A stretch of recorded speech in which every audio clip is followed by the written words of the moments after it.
And good afternoon, Liv. How the devil are we doing? What is going on in the world? Good, yeah, good, yeah. Thanks for having me on. It's an absolute pleasure. So, a quick little introduction if people aren't aware who you are. So, purple belt of jiu-jitsu, MMA fighter, and I think you do a few other things, don't you, as well, to keep you busy? A couple of other, yeah. I have a full-time job. I'm an accountant, and I've got two kids. Nisha, who's 14, she's a girl, and I have a boy, Tig, who is 9.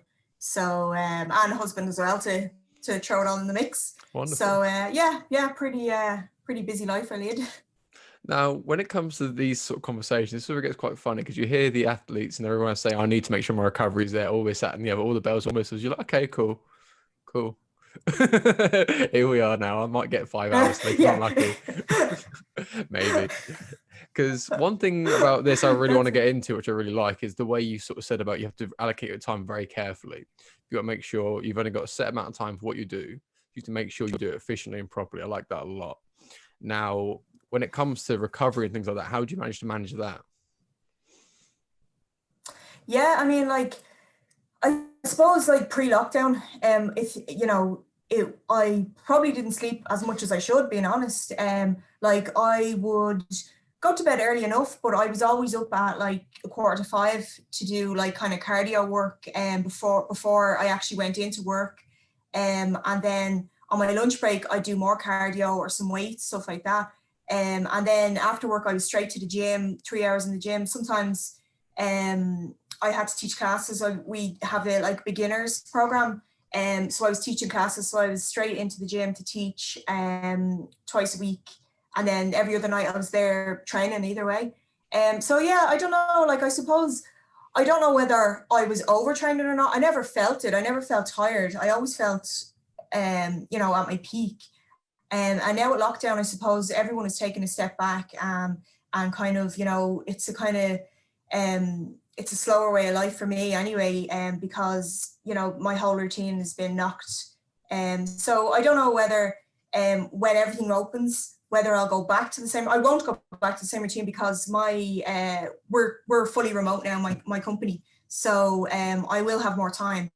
So I won't have to jam pack everything in, because I had an hour each way commute into work. So I'm saving 2 hours in the day. So I suppose I'll probably manage it a bit better. But I never felt like I'm tired or burned out or anything like that. I love being on the go. So I'm much happier when I have things on and when I've stuff to do. And I feel a real kind of like sense of accomplishment when I've had a full day of doing everything and getting everything done.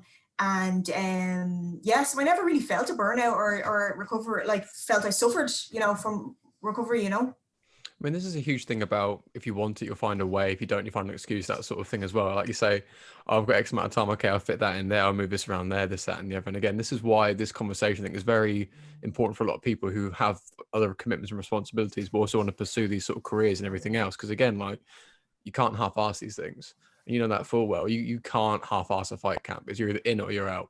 And again, when it comes to that kind of stress, because again, like even myself without the same level of commitments you've got, training for fights and competitions is stressful enough. How do you find managing the anxieties leading up to it, regardless of what you want to put in versus what you can put in?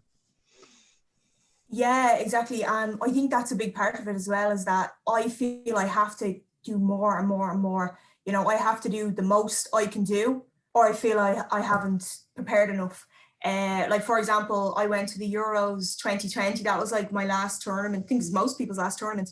And I went a couple of weeks before. I injured my LCL. It's kind of like a tear, a small tear, the Mm. LCL. And I couldn't train as much as I wanted to train. I couldn't do my cardio. It was like extremely painful. I couldn't get the mat time in. I was on the mats, but I wasn't training as hard as I could have. And I just went into that tournament and I knew I hadn't done enough. So I suppose that leads back to it. Yeah, for me, I have to do as much as I physically can to be in the mental kind of the mind frame to be like, I'm ready to, whether it's fight camp going into a cage or on the mats for a tournament, and to know in myself that that I've done everything I can. Now there could be like a small fraction of a deficit in how I perform, because I didn't do those things. But in my mind, I had to have done everything that was physically possible to prepare, you know. This is going to sound quite weird, but it's almost a good thing you have to limit your time, because again, you're limiting your amount of worrying. The sort of idea that if you have all the time to do everything, you won't do anything. But the fact I've only got an hour, shit, okay, I've got to prioritize this. And now when it comes to that idea of prioritizing Yeah. certain things, what do you do in your training for an MMA fight? Is it pure MMA as it is? Is it specific discipline work to complement it at all? Is it the conditioning side, or is it pure? How do you get the most out of your time? Yeah, like I try and fit everything in kind of I suppose separately. Like I'll do, as I said, I do all my cardio like before work. And I have a strength and conditioning coach that I see twice a week. So he is really sports specific. So he'll be doing stuff really specific to what I need for the fight, and working on speed drills, everything like that. But then when it comes to MMA, yeah, like we have our routine, how the classes are scheduled, different things each day, like technical Thursdays, and Tuesdays we do like we do some technique, then we do like kind of sparring with big gloves and takedowns, like then we have like a jitsu hits, like, so we kind of you know, have each day is a specific thing. Yeah. And then I try and get in as much jiu-jitsu as I can. I feel like jiu-jitsu for me is just like, I just have to train jiu-jitsu. So when I'm not training jiu-jitsu, I feel like I'm suffering a bit, you know. And so I love big open mats. We have a big open mat every Sunday. And people from like all over come to train on our open mat because it's such a big open mat. So we get lots of new bodies in. So good Sunday session, you know. But yeah, I just try and fit everything in. I don't train, like if I don't have a fight coming up, I won't train MMA. I probably shouldn't say that. But it's only when I know like I have a confirmed fight in 6 weeks or whatever, I'll do MMA. So all my other fights, I had been just 100% jiu-jitsu, and then Paddy would say, I have a fight for you 6 weeks, and I say, he's like, you better come to class. Like, and there was a couple of times where it was like 5 weeks to go, and he's like, I was going to pull you from that fight because you weren't down in MMA. I was like, I'm grand, like, you know. I mean, part of me likes it and part of me stresses out as well, because again, it's like, okay, I don't burn out in MMA, but MMA for me is purely like, at this point, if I'm right in saying this, I'm here with that competitive mindset every session. Jiu-jitsu can be fun, it's whatever else, but MMA, I'm only there for business. And having that kind of split, I can't help emphasizes what you're there for, in the same vein of you don't train that often, as often as you like to, sorry. So when you are there, it's properly, it's efficiently, you're not messing around, you're not doing this, that, and the other, you're there, it's quality time. And same with MMA. Am I right in saying that? Yeah, absolutely. Yeah, exactly. It's pure focus, and that's it. I like, you know, I don't know whether it's the right way to look at it or not, but when I'm in MMA, I'm there because I have a fight, and I'm like, you know, working on exactly my game plan, and everything is specific to me, what I'm doing. And yeah, and then, you know, as you say, like jiu-jitsu is just like fun, my outlet. You know, it's just, I just love being on the jiu-jitsu mats, you know. But yeah, MMA, yeah, it's like get down to business and just work. And you know, yeah, like MMA is so tough, you know. You know, you're fighting, most of your partners are just bigger, stronger, so you can take a lot of damage if you're not careful, you know. So I don't just want to be kind of going down. I want it to be like productive, you know. I don't just want to go down just for the sake of it and get the head boxed off me every night. I'd rather go down with a plan and try and implement the plan as I drill, as I spar, you know. Oh, 100%. Because again, it's longevity. Because as much as you need that in your locker to be able to, you know, tuck your chin and crack on with it, but that's not, if that's all you've got, you've not got a very short or not very successful career. And when it Yeah, comes to your absolutely. jiu-jitsu and your general rolling, are you very methodical? Is it game plan orientated? Is it action reaction? How do you like to roll? Say me and you're about to roll, slapping a bump. Now what? What is your thought process? Yeah, like it kind of depends. Like it depends what's coming up. Like if I have a tournament coming up and it's gi, I'm like, yeah, have to get the takedown. Like number one, I have to get the takedown, secure the position, and then it's just moving through it. But I'm always like, yeah, one control. I'm not like, and then again, if it's just a little fun roll, you know, just flow roll, I'll probably sit. I don't like to pull guard, but you know, if it's just non-competitive, I will pull guard. I'll stay in guard, and again, it depends who you're rolling with too. Like, I'll pull guard on you know, lower belts and stuff, and just kind of roll with it and try. With lower belts, I try and get like submissions that I wouldn't get on the guys my side, or you know, the guys my belts and stuff like that in the higher grades. But yeah, like if we're kind of, if I'm thinking about competition, doesn't matter who I'm like, I have to get this takedown, I have to secure the position, and then just work from there and try and kind of be in control for the majority of the round. I mean, if I'm doing well, I might ease up a little and kind of, not just kind of smother someone or whatever, and try and get other things, see what opportunities pop up, Because where this question, I feel, gets a lot more value and a bit more context to what I'm asking it for, is when you're training in a fight camp, you're more or less sharpening what you're already going to do anyway. Whereas outside of camp, you sort of experiment, you develop stuff, you play with different areas. But obviously, we're saying with MMA, you're only there when you want to compete, you want to take it serious. It's always sharpening what you're already going to do. Whereas jiu-jitsu is a full-time thing. It's constant, it's fun, it's whatever. So it's more, what do you find you're spending more time doing? Is it sharpening what you're already good at, or is it working on where you'd want to grow in other areas? Oh yeah, like I'd say grow. Like, I mean, for me, I feel my jiu-jitsu is so basic. Like I feel I'm really good at the basics. So whenever I have the opportunity, I'm trying to kind of, take it one step further. I'm really good, I've good pressure, I'm really good on top. But yeah, I'd love to be, better in guard, all that kind of stuff. Leg locks is a huge thing. People tell me I should be good at leg locks because I've got such strong legs and everything else. But yeah, there's so much. But yeah, I'm all like outside of tournaments, outside of competition. Yeah, I'm trying to kind of, gather more info from whoever I'm rolling with and kind of develop more as a jiu-jitsu player. And this is it. And where this question, again, the reason I'm asking these kind of questions because jiu-jitsu, amongst everything else, is very ambiguous in the sense of how you progress. It's not very linear and not very outright. Football, you score a goal, it's a clear point, I won, happy days. Obviously, jiu-jitsu got scoring systems, but again, it's not quite as straightforward, cut and dry as that. In regards of where I don't know, because again, you build up certain games. It's more, how you buy the DVDs, you get systems. This is our system. This is go A, they go B, they go C, and so on and so forth. Is that how you think when you roll? Or is it more a case of, I need to get this position to get to the next stage? How do you think when you're rolling as such? You see what I mean? Yeah, I don't think I think that much. I have, in my head, I have where I want to be. So it's kind of like whatever I need to do to get there. But I don't think I really, delve that much into it. And I don't have a ABCD and then I'll end up here. I think it just kind of happens. A lot of it is just kind of like, it just comes to me, that way, through all the drilling and everything else you've been through. As I said, I'm not like, I am very basic, so there's a lot of things I do really well and it's hard to stop me doing them. So I kind of get to the position I want by kind of doing what I have, like using my strengths and stuff like that. But yeah, I never kind of like I know what you're saying with the kind of all the systems in place and the kind of, but yeah, no, I don't think I'm that deep when it comes to rolling. Oh, definitely. Again, some people are very much, they need that kind of system. Some people are more, they feel it out and they kind of subconsciously do it anyway. Because again, like you don't need to be told, okay, I need to go for this Kimura now. Like, no, there's a shape there. There it is, done. It doesn't need the whole said out loud because by the time you finish saying it, yeah.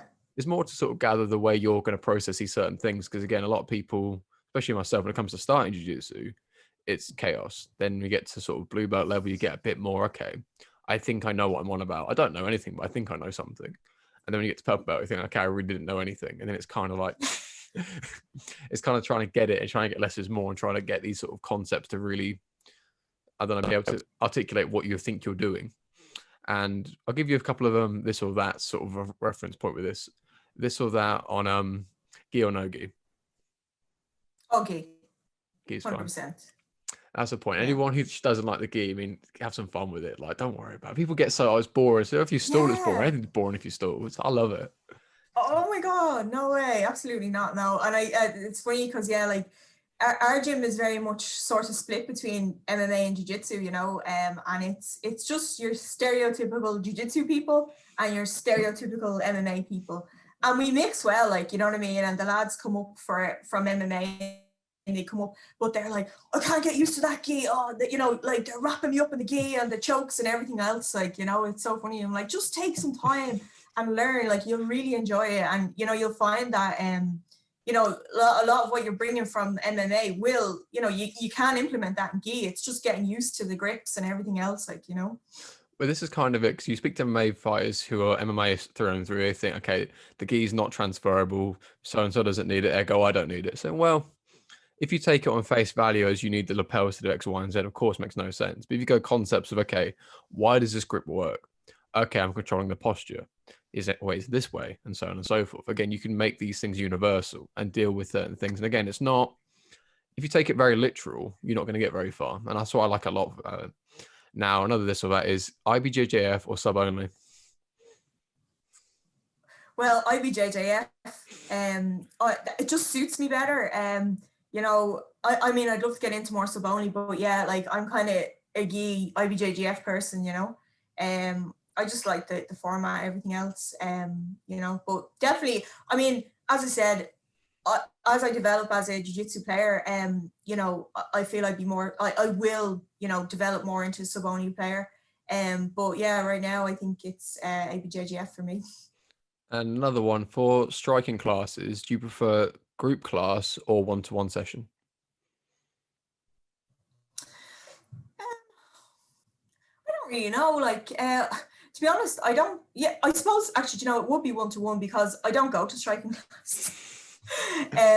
So I don't know if you know, my background is in karate. Kempo. Yeah. So like I'm doing that since I'm a kid. So I have a good, you know, a good striking background. I mean, not everything is like, you know, can be transferred over to MMA. There's a lot I had to adjust to and stuff like that. And a lot, I'm still, you know, trying to adjust in terms of my striking and stuff, but I brought a lot of it over. And I also did a bit of boxing as well. And some full contact kickboxing through the years, you know. So yeah, when it comes to striking, I have a friend of mine who's a professional boxer that I meet. This is when I'm in camp. I meet once a week, and we just do pads and do some sparring. So if for pure striking, that's what I do, and then I'll go and spar, like, you know, regular MMA sparring whenever. So yeah, long story short, I think one-on-one is probably what suits me because I don't go to striking class. And again, similar to what I said before we started, again, these kind of this or that. Yes, it's a yes, no, but it's more so to start the rabbit hole and the reason. Because again, it's not straightforward. It's not yes or no. It's more the reason behind it. Sort Yeah, of point. Yeah, spot on. Don't worry at all. With MMA sparring, big gloves or small gloves?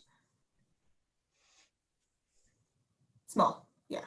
I mean, yeah, no. Like, I mean, I've never sparred with the professional gloves. So what's the amateur? I think they're 8 ounce or something. Yeah, Or 7 or 6 8. Yeah. ounces. So yeah, small, I suppose. Yeah, because some gyms prefer the big gloves for sort of harder MMA rounds, but you can't grapple in them. I don't really get it. No. I mean, once a week, as I said, we do the sparring with the big gloves on, and it's just striking with takedowns, and yeah, you can't grapple, so it's just trying to get a takedown with the big gloves. But yeah, I definitely prefer the smaller gloves for the grappling part. All the cage work, everything else, like. So we'll sort of go back to this in a minute, but when it came to your jiu-jitsu rounds, again, it's a lot more fun, a lot more open. You don't really mind as such where you are. You've got general rules of thumb, but that's kind of that. And again, interrupt me if I'm ever getting anything wrong. But with your MMA rounds, obviously you're in MMA only when you want to compete. You want to take that, you go in with a different mindset, full stop. When you're doing your MMA spars, are you going in with the same kind of action reaction and see what happens and react, or is it with a game plan in mind and scoring the round? What is your mindset in those spars? Yeah, so I've sort of like developed over the last couple of years. Like I used to go in and I was totally reaction fighter. So if I'm sparring somebody an MMA and they're a striker, like I was just like, okay, I'm gonna strike. Like I wasn't trying to do, like, try and implement what I'm good at in my game plan.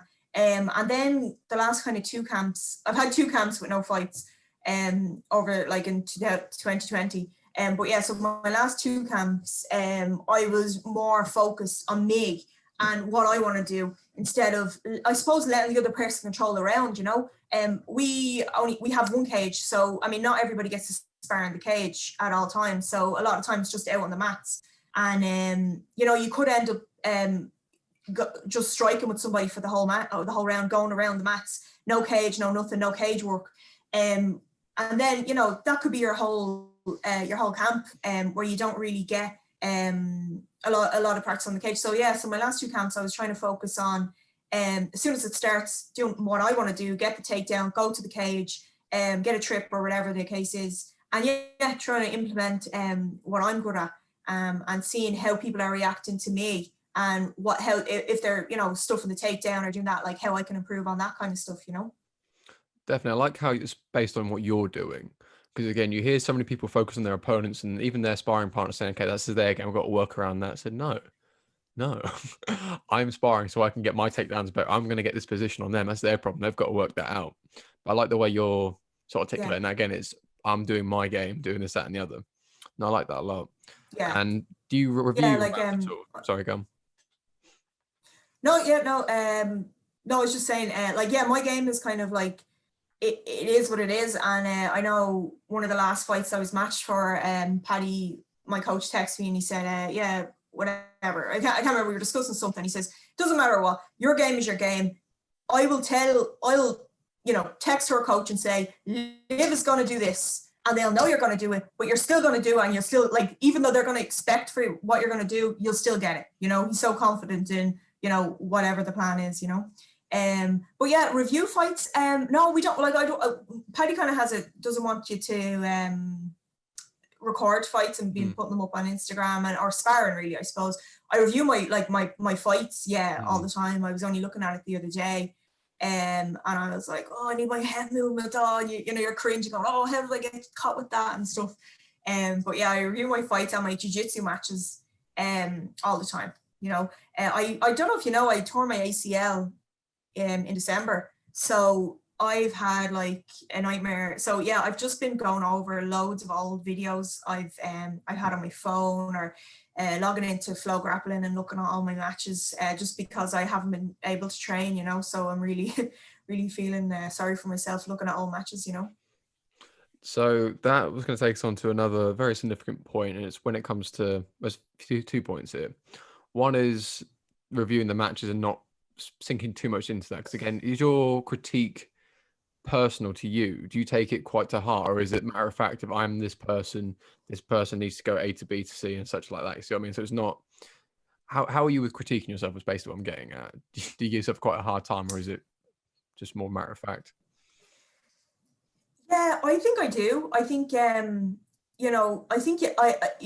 don't know if it's everybody, but I have an image in my head of how I am and the way I fight and stuff. And when you see yourself on tape, you're like, oh God, I can't believe I did that. That's so basic. That's such a stupid mistake and all that kind of stuff. But then, listening to your coach or, whoever, friends and family, and they're like, oh, that was so good when you did that, And all I can see is the bad things I did, but everyone else is like, that was so cool when you did this and you did that. So yeah, I think I am hard on myself. I think that's how you improve. If you go in and you look at your fight back and you're like, that was brilliant, I was brilliant, like I was really good, you're not going to improve. Like my first fight, I lost, and there was a split decision and people had opinions either way. But I'm telling you, that was like the biggest lesson for me, and I improved so much after that fight because I lost. I think if I had won that fight, I might say, well, I did what I needed to do, and I was so good, and I won. Whereas because I lost, I actually sent the fight to someone I know who like judges and as a referee, and I said, can you give me your honest opinion as a judge how you would have scored that fight? And he gave me a massive breakdown, like round by round, exactly what he would have marked and how he would have done it. And he told me exactly, if you had done this more in that round, I would have given you that round. So I think it was the second round was the kind of decider. So he's like, you should have done this more, you should have done that more, should have done this more. And I brought that to my next fights and my next camps, and it's really stuck with me. So I think if I had looked at that fight and said, yeah, I did great, I don't think I would have improved. One thing I like about that, I don't think is highlighted enough, the fact that it is a judge you asked, because asking your coaches, asking your mates, that's very much what you'd like to hear, things you'd sort of get anyway, but that's not the person who's going to make the decision. That's why I like you went to a judge for that, because again, that is how it would have been, full stop. Whether or not you like him or know him or whatever else, that's how it would have been. I like that a lot. Regards to taking that critique and not... Yeah, absolutely. He was so honest, yeah. No, yeah, I was just saying he's so honest. And that was it. That's exactly what I wanted, you know, just exactly his opinion and how he would have scored the match. And he did say it could have went this way because she did this, or it could have went this way because you did this. But really, if you had have done X, Y, and Z, you would have got that round, you know, no questions asked. But because you didn't, it was, you know, it was ambiguous, you know. Definitely, and this is why you can't leave anything up to the judges. And again, this is why anyone, there's a few rules of thumb we've had in our gym and just people in general. It's like, if your back's on the wall or the floor, that's lava, it's a deficit, things like that. If you get taken down, you're losing till you get a submission or you get up. And again, it's things like that. You think, okay, no, I'm a jiu-jitsu person. Well, that's very interesting why you're losing that unanimous decision on your back. Call yourself what you want. You're going to lose a fight not doing anything. Absolutely. And then it's funny because when you go to like IBJJF tournaments, you pull guard on your back and you win. So, you know, it's a funny one, like, you know. That happened to me in the Euros. Now, listen, it was my fault. I didn't do enough, but it went to a decision. Like, so, you know yourself, IBJJF, you have obviously your subs, points, penalties, and then there was nothing, zero, nothing. And then it went to the decision. And because she was in guard bottom the whole fight, the whole match, she won, you know? So it's like total polar opposites when it comes to, like, you know, your positions between MMA and IBJJF Jiu-Jitsu, you know? Or any Jiu-Jitsu, I suppose. Being on your back is good in Jiu-Jitsu, you know? Well, yes and no. Again, if you're showing your passing, showing being aggressive, it's the same difference. The reason it's neutral in jiu-jitsu is there's no striking, so that sort of thing. Again, it's ambiguous until you get physical points on the board. It's ambiguous. Like even who they're like, and you get all the biases and things like that, but you can't argue with. I took you down. That's 2 points. I'm 2 points up. Like it, love me, respect me, hate me. That's 2 points. You got none. See you later. I'm gonna get my medal. Yeah, that's it. And it, you know, you know. That's it. It was my fault. I didn't do enough. Like, I mean, I broke out of guard loads and we went back into guard. I just couldn't get the path, you know, whatever. But it was my fault, you know. I should have done more. But yeah, it's funny. When it comes to these events and sort of scale and size, because again, when it comes to standard local tournaments, I'm shitting myself. IBJJF competitions, how do you deal with that sort of the build up for it? Are you excited? Are you scared? How do you process that?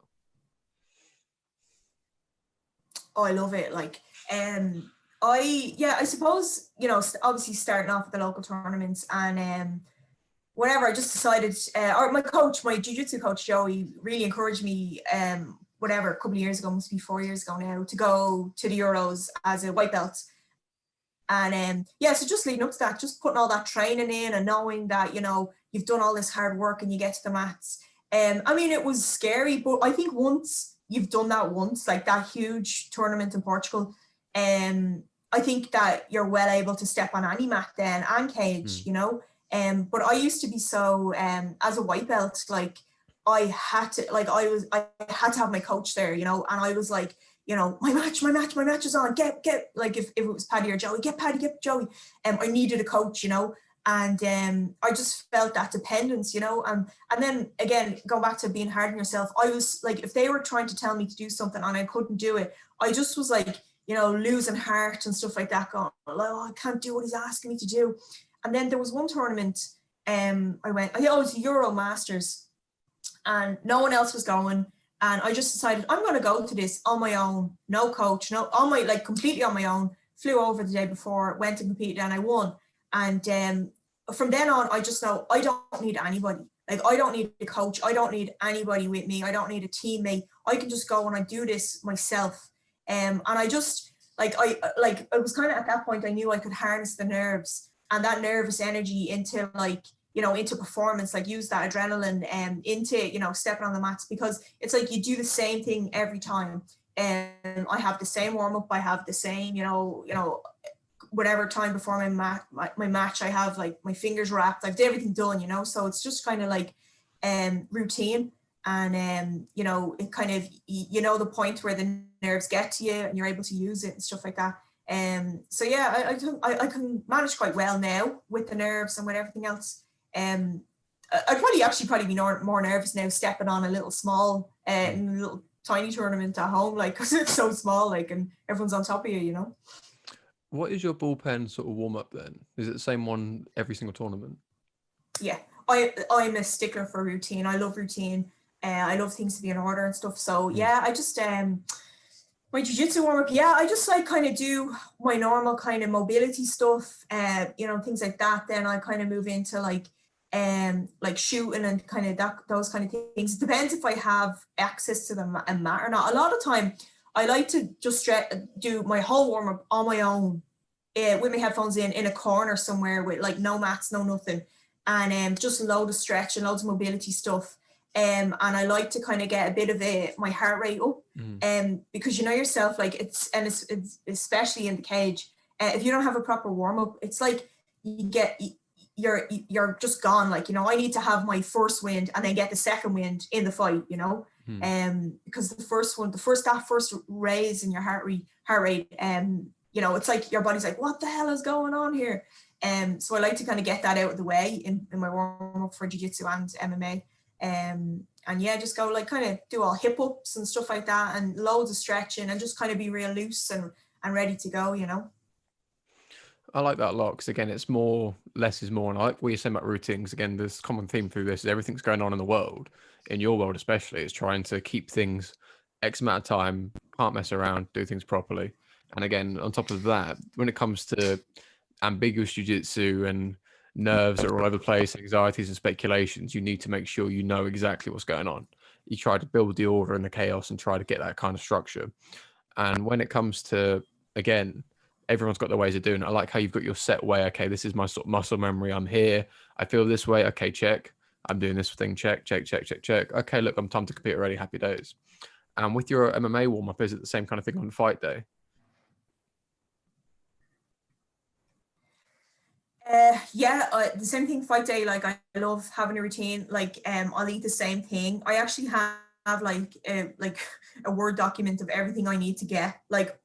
So the day before weigh-in, I'll go to the shops and I'll buy everything I need and have it all ready. So yeah, I have to eat the same thing. I have to wear the same thing. I'm a bit OCD about it, being honest. But yeah, everything has to be the same. And then again, my warm up. I love to sleep. I like, you get to the venue and with your medical or whatever, and then you find out where you are on the card and stuff. And then I like to sleep, like whether if I actually fall asleep or not, sometimes I don't, but I just like to lie there with my headphones in and sleep.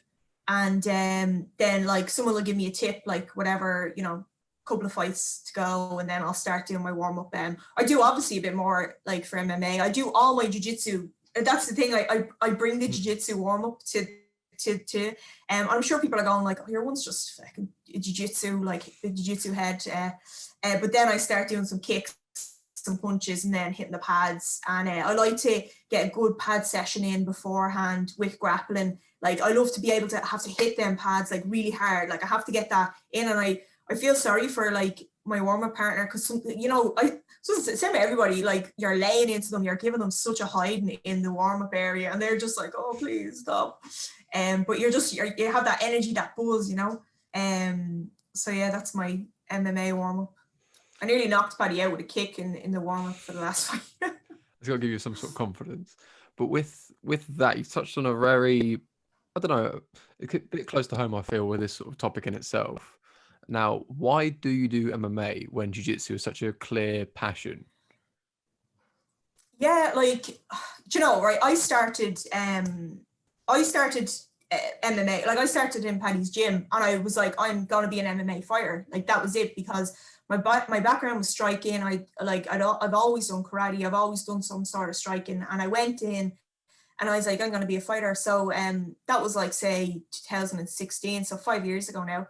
And yeah, so I was like just doing MMA classes, just doing striking classes at the time, and just doing like 1 or 2 jiu-jitsu classes a week, no gi, just like, shorts and t-shirt, and just to kind of get by, because everyone's like, oh, you need jiu-jitsu.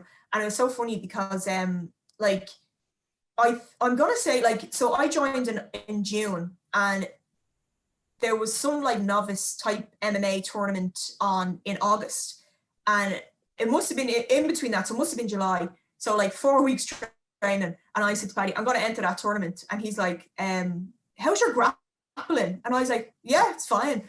And so I went down to this tournament and I won it anyway. But like, I had 2 fights on the day. It was just a novice kind of thing. It wasn't in a cage. It was on mats. But yeah. So like, I didn't do any jiu-jitsu, and throughout the course of maybe a year, it was about a year, and I wasn't getting any matches. I wasn't getting any fights, and I was kind of a bit frustrated. And Paddy said, "I'm going to a jiu-jitsu tournament in France.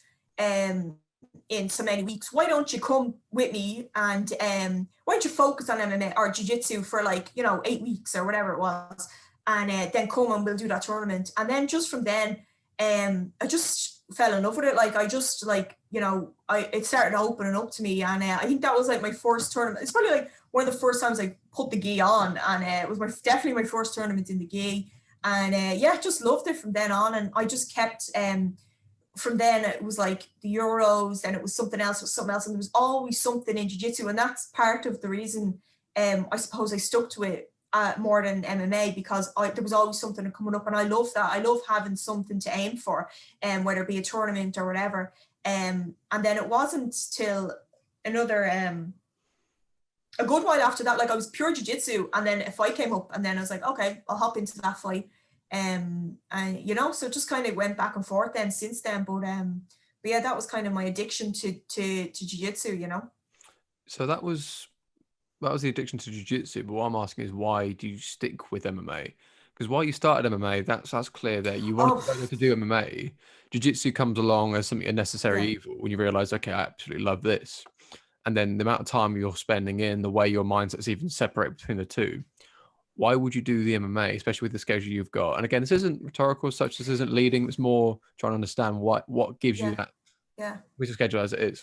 Like, I just totally went off on a tangent there. But yeah, so as I said, I've always had this striking background. I feel like for me, I think MMA really tests you as a complete martial artist.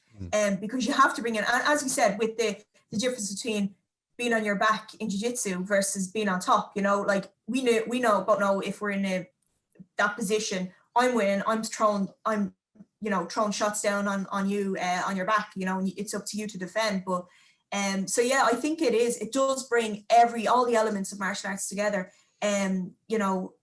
striking, wrestling, and jiu-jitsu. So I feel like, I'm not going to say prove myself as a complete martial artist, but I do like the fact that there's no hiding in the cage, there's no hiding in MMA. You either can do it or you can't, and being able to bring all them elements together, for me, I think it's just a kind of a thing that I like to do. And it's just kind of the jiu-jitsu pulls you away a little bit, but definitely, like, I really want to test myself, like MMA wise, on the bigger stage, and away. It's just so hard to get matched, to get fights. It's unbelievably hard.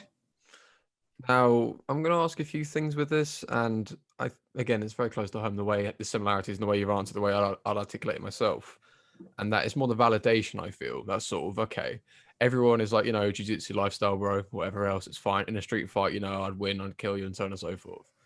This is more the reality. I feel it's more so, okay, would you actually though? If you're actually getting punched in your gut, are you actually going to do anything?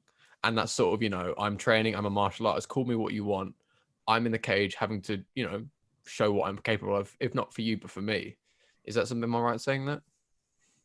Absolutely. That's exactly it. Like, and yeah, exactly. Like, a pure jiu-jitsu player could be like, I'll wrap you up like a pretzel kind of thing. But you're like, would you though? Like, I'm here and I'm about to like rain down a shot on you. Would you? Like, how would you react if you got hit? And that's the thing as well. Like, you want to, like, I suppose it is personal. I want to know that I'm able to, do that 100%. Doesn't matter, on the feet, against the cage, on the ground. You want to know that you can, 100% do it all. Like, I suppose. But yeah, like a couple of times, like the actual pure jiu-jitsu lads put on gloves, like when I'm in a camp, and they're like, come on, we'll do a bit of jiu-jitsu hits, like, you know what I mean? And they're like, oh, it is totally different. Like, you're hitting me, like I'm in guard, I'm trying to do this, and like next of all there's a shot, like, or like, they're going for a fucking, a berimbolo or something, and you're just standing there going, boom, like, so it doesn't always work for them, but yeah, it does open their eyes, I think, a bit. But yeah, for sure. You know, it does bring it all together, and I think I mean, you don't have anything to prove to anyone but yourself, but yeah, for me, I just like the fact that I know like I think people that have seen, like, say, my last 2 fights, they just think I'm a strike, like they have no idea of my jiu-jitsu, like, you know. So I like that, like I like that people think, oh, she's a knockout artist, she's this, she's that, whereas, like, well, like, I actually have good jiu-jitsu, and I want to show that too, you know.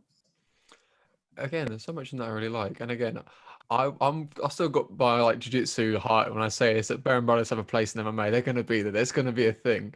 Striking someone who's inverted, doing this, that, and the other. It's going to work at some point. Concussions aside, I'm going to get there. It's going to be all right. Did you ever see? Do you know Lee Hammond? I think I've seen the actual. In the shin guards. I think. Have you seen it? Yeah. Like this is. I thought. Yeah, it was in the IMAX. I'm not sure what year. Oh, he's amazing. He's so good. But yeah, he pulled it off. That went viral. That was so cool. For everyone listening as well, this goes back to the same point we made earlier with the gi. The barambolos, the inversions, things like this. It's the concepts and the principles to really appreciate why it is transferable. I'm not saying, you know, grab lapels and try and spin up still in an MMA fight, but what I'm saying is if there's a window there where it's appropriate, it's got its place. Don't write it off entirely, or at least learn how to defend it if someone goes on you. That's my sort of caveat to try and be. I'm not just, you know, too like dangerous with it. Yeah. What was it? There's a few things with this. Well, that's what track was trying to thought with this. Yeah, that's it. Like, sorry, we keep stopping and starting, and what keeps your who's going to go when. But I'll leave the next question. I tell you one thing that really I find transfers from MMA striking to MMA with the striking with the grappling with jiu-jitsu is the urgency. Because again, you'll see a lot of people very relaxed, very much, okay, I've got my guard, I'm going to play this, that, and the other. Whereas MMA, you're like, I'm getting the fuck back up. I'm going to sweep you. I'm not going to stay here. Like, how have you found your jiu-jitsu competing since having the time in MMA? Do you find it transfers quite a lot? Yeah, I think for my style, I think, yeah, like I always have that urgency. Like, if you like, when I watch my like jiu-jitsu fights, the start of the jiu-jitsu fights, I'm like forward, trying to get the grips, like boom, like all that kind of stuff. Whereas, you know, other people are so laid back and they're like, oh yeah, cool, I'll just pull guard. But yeah, I think that's our sense of urgency for my jiu-jitsu style, like top pressure, like that kind of athleticism and that kind of urgency really helps. So yeah, I think it's kind of chalk and cheese between me and a lot of the guys in my gym. Like they are such laid back guard players, have all these so fancy moves, you know, and I'm just like, I'm gonna get on top and squish it, and, you know. But yeah, definitely, I think we see a lot of the MMA people, like, again, I you know, I can do that, but then I know all the right jiu-jitsu positions, I know how to play it, you know. But a lot of the people that do MMA that come up, they have so much energy that, you know, it's just so easy to sweep them, and it's so easy to do a lot of things with them because they just have that pure energy, like, you know, that way. And they just have and it, you know, again, in some positions it's so good for them that they don't accept bottom, they never accept bottom, and they're just up the whole time. But yeah, so it can be a help and a hindrance in a way, like your kind of attitude to it, you know, coming from MMA with that kind of sense of urgency. And one thing I really want to highlight why having you on and speak to you is so significant with this thing in itself. You've got enough fulfillment in your life from what you do anyway. Again, full-time career, you got a family, all the really significant things. The fact you then very optionally put your time and energy in the sport gives it that much more value. Because when you hear people say this is all I've got, I'm thinking, I don't want to support that. That just sounds like a desperate cause. Whereas someone like yourself, who this is inconvenient, this is in the way, makes things way more difficult, but that's why I love it. It's worth the sacrifice, worth this, that, and the other. So it's a bit of a kudos to yourself for putting yourself in that position to be able to pursue this career despite, you know, not being convenient, not being a, you know, it's nice and easy. It's a bit of a nod to you, really. Yeah. Yeah, no, thanks. That's it. That's exactly it. I'm literally doing it for the love of it. As I said, like, in terms of, like, jiu-jitsu is always going to be there. Like, I can always enter tournaments up to when I'm fucking 90, like, you know. So jiu-jitsu is my love, and I'll always compete in jiu-jitsu, and I'm always going to try test myself on the biggest stage, the worlds. Euros, all the big tournaments. Please God, get a couple of sub-only fights, that kind of thing. But yeah, in terms of MMA, I know I have a shorter window, shorter space time frame to do it. But I really want to test myself and move on to bigger and better, kind of bigger stages, better opponents. I just love to compete. Like I as I said, I love to test myself, and especially in MMA, and as a well-rounded martial artist. And yeah, it is such a personal thing. I don't need in terms of going, like if I was to go pro, I'm not doing it for the money. Like I'm not, it's nothing to do with money. If I got any money out of fights, I'd probably put it into traveling to the next jiu-jitsu tournament, because I pay a fortune traveling for jiu-jitsu. But I'm not doing it for the money at all. And it's purely something that I love to do. And I think as well, I think I'm setting a good example for my kids, like that I'm doing something that I really enjoy. They see that I have commitment, dedication, and even the days that I don't feel like training, I have to train, I want to train. So it kind of I'm doing it a lot for them too, to see that you need to follow what you love and what you enjoy, and for you as a personal thing, And as well, something you said there, I think you realize how significant that was. Again, you're being that example. You're setting that example. And this is where these next set of questions have sort of come from. It's more, the first question I've got for you is advice for women in relationships, with their families who want to then expand and get themselves out there. What advice for people to involve themselves in the sport? Yeah, like I feel like personally, like when you become a mother, like you kind of like 100% of your time, and a wife, like in a relationship, you're assumed to have this role, and when you become a mother, like your focus just completely goes on the kids. And for me, like I sort of lost myself a lot, like when I had my first child. It was just purely about her, and everything was about building my career, getting more money, being able to buy a house, and that was my focus. And I mean, that wasn't a bad thing, but in a sense, I had nothing for myself, So throughout the years, like as I said, I'd always trained, I'd always been a martial artist, and not being able, like I trained right up to when I was like 6 months pregnant on her, and then everything just stopped, and that was it. I was gone out of the scene. And so that was something that has always been part of my life, and I just completely dropped it. And so throughout the years, then through different things, I got back involved and did a few white collar boxing things. And I was like, oh, I really want to go back and fight and stuff like that. And so then go back to something like, it doesn't have to be like, martial arts, but the sport, something that you might enjoy, you may have played before when you're younger or something. I think everyone sort of needs something for themselves, and yeah, just taking that step and realizing that you need to kind of take care of yourself as well as your kids, your family, your career. It's a huge thing, and it could just be something so simple as joining a running club, or anything like that, just to kind of something that you enjoy yourself, and that's for you, like it's yours, and you don't need to, you have that time as well to kind of not think about anything else. And well, for jiu-jitsu anyway, like there's nothing else you can't think about, the bill that needs to be paid, or what's for dinner tonight, and when you're on the mats getting choked. So yeah, I think everyone needs to find, I feel everyone needs to find something that they love, and sports is obviously a great way to do it, Again, that kind of urgency sort of comes quite naturally when you're getting some punishment. But there's, again, something you said there, very poignant. I've said this quite a few times. Again, I don't think you realize the things you're saying and the weight they've really got. And it's that term like identity. Again, interrupt me if I'm wrong at any point. But I find a lot of girls, especially in this sort of day and age, they're trying to rush the process of finding someone, having the kids, so they can be identified as a mother. They haven't got their own source of identity of who they are as people, because they're still maturing, finding themselves. But they know almost internally and sort of instinctively that, okay, if I have a child, ergo, I'll have a mother, I'll be a mother and have the responsibility. Whereas you're aware of that as you're doing it. Sort of, okay, this is my career, this is me. Now I have to look after the child. It's instinctively. And again, it's very much, why would you not want to look after your own kid? That's another conversation. But but there is that. But then you get so aware of, this is where I am. I am a mother first, and then I'm Liv. And you think, okay, wait a minute. They are the same person. they aren't separate people. Then you have your own identity doing this as well. You aren't separate people. You've got your own pie chart, and each little section is different things. They all come together as the same person.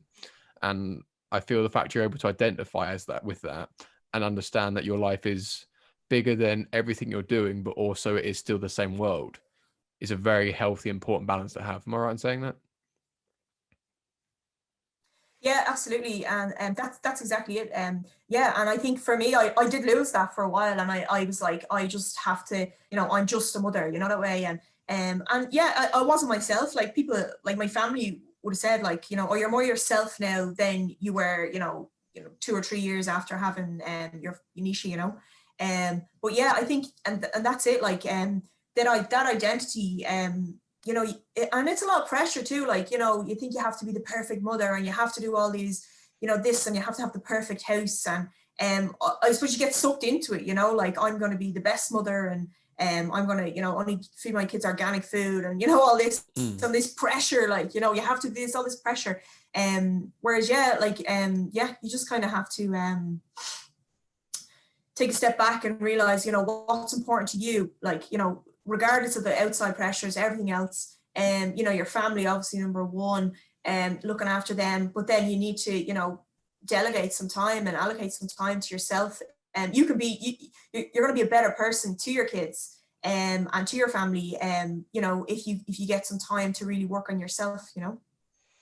And again, it's very, very powerful and very, very poignant. And a lot of people be able to, I don't know, see themselves in the way you're explaining these things. They fall themselves in these sort of habits and holes and thought processes again. Like, like you said there's pressures to do everything right. It's pressures if you're going to fight MMA, you've got to do everything every day. You can't not stop grinding. It's a lifestyle. You always get after it, and whatever the fuck that means, pardon my language.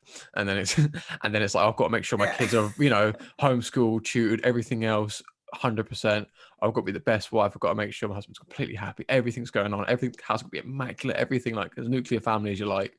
And again, it's very, what point are you meant to sit there and enjoy what you're doing? And everything else is very like overwhelming. And a lot of respect for that. The next sort of question is, how do you speak to your partner about getting this level of commitment to what you're doing as well? Because again, it's not, when we say relationships, I covered this in the previous episode, that relationships aren't a passive thing, they're an active thing. And again, it's a maintaining thing and also growing together. But how do you then have these conversations to then, I don't know, I think because obviously you and your partner both know what these conversations entail. It's not like, okay, I'm going to the gym once a night. No, it's going to be okay. It's going to be a whole thing. Like what's the advice you'd give to someone to, I don't know, have this conversation? You kind of cut out there a bit, but I think it's kind of like, how do we communicate well, like about, the amount of effort or training I put in and stuff? Yeah, exactly. You kind of cut out there. Exactly that, yeah. Yeah, like, I mean, he's completely supportive. He's been supportive since day one. And again, going back to the point about like not being myself or not being in, he recognized that. He knew like I wasn't, I had changed from when we first met, the type of girl I was, like always out, always training, always had something on, to like, coming home from work and just being at home and being with the kids, but, at the same time, not making time for myself. So he recognized that, and he was always so supportive and pushed me and encouraged me. Like, he's like literally my number one fan, he's so encouraging. And he's like, the minute we heard Paddy's gym was opening, he was like, you have to go. And I was like, oh, like, yeah, whatever. And he's like, no. And he came with me like the first day to kind of get a tour of the gym. And we met Paddy. I'd known Paddy already, but we met Paddy, and we went and we signed up and stuff like that. So he's always been pushing me since day one. So I mean, he's great. We really work well as a team, so we take it on together. And I suppose maybe beforehand I would have had the majority of the workload with the kids, so he really stepped up and has taken on more than his fair share of everything with the kids. And so yeah, we kind of work well as a team, and just kind of get through it. And yeah, as I said, he's never had an issue with like me traveling anywhere or being away and stuff like that. He's always really encouraged me. 100%. And again, it's that level of understanding, which is the real key word there. Because again, there are people who sort of roll over and let you do what you want. But again, it's understanding, okay, this is what it's going to take. I've got to put my level of effort in as well to make sure it works. And again, I say this and I'll say this again. Shout out to all the partners of fighters and competitors who, they get it. Not just they put up with it, they get it. Yeah. That's the biggest difference. If they reluctantly, do your wash and they reluctantly make you dinner when you get in, that's not the same. Where they want you to do well, they want you to support you. It's a very different thing, and it's a wonderful thing. Liv, thank you so much for your time. Social media, where people find you? Yeah, no problem. So yeah, my Instagram is at liv_jiu-jitsu 2 underscores. And then I don't really have that much presence on Twitter or anything. My Facebook is just Liv Prendergast. Again, that's more for family. So yeah, it's mostly Instagram.